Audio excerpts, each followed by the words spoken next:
ఇప్పుడు మీ ఛానళ్ళల్లో headlines స్క్రోలింగ్లో illegal betting యాప్స్లో నాకు పిలిచారని స్క్రోలింగ్ నడుస్తుంటుంది, హెడ్లైన్స్ నడుస్తుంటుంది నాకు తెలుసు.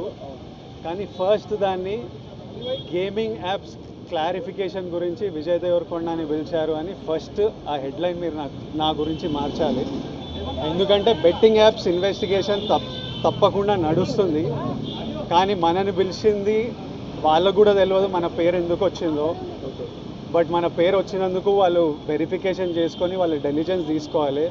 మనం చేసింది గేమింగ్ యాప్స్కి ఎండోర్స్మెంట్. గేమింగ్ యాప్కి బెట్టింగ్ యాప్కి అసలు సంబంధమే లేదు.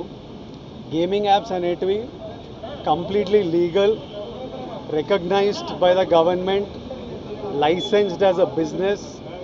వాళ్ళకి జిఎస్టీలు, టీడీఎస్లు, కంపెనీలు, it's fully registered, recognised by supreme court and various state governments. అది గేమింగ్ యాప్. అటువంటిది A23. ఇప్పుడు క్విక్గా డౌట్ ఉన్న వాళ్ళకి క్విక్గా మీరు గూగుల్లోకి వెళ్ళి టాప్ గేమింగ్ యాప్స్ అని కొడితే కొన్ని వస్తాయి. A23తో సహా My11 సర్కిల్, Dream11, MPL, జుపీ ఇట్లాంటివి కొన్ని వస్తాయి.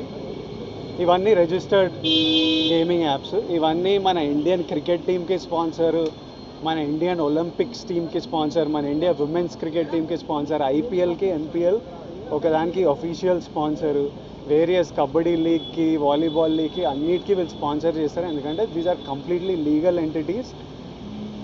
ఇండియన్ ఒలింపిక్స్ టీమ్కి స్పాన్సర్ చేయాలంటే లీగల్ ఉండాలా వద్దా? సో ఫస్ట్ ఆఫ్ ఆల్ ఈ గేమింగ్ యాప్స్ని, ఇల్లీగల్ బెట్టింగ్ యాప్స్ని మీరు సపరేట్ చేయాలి. అది జర్నలిస్ట్గా మీ రెస్పాన్సిబిలిటీ.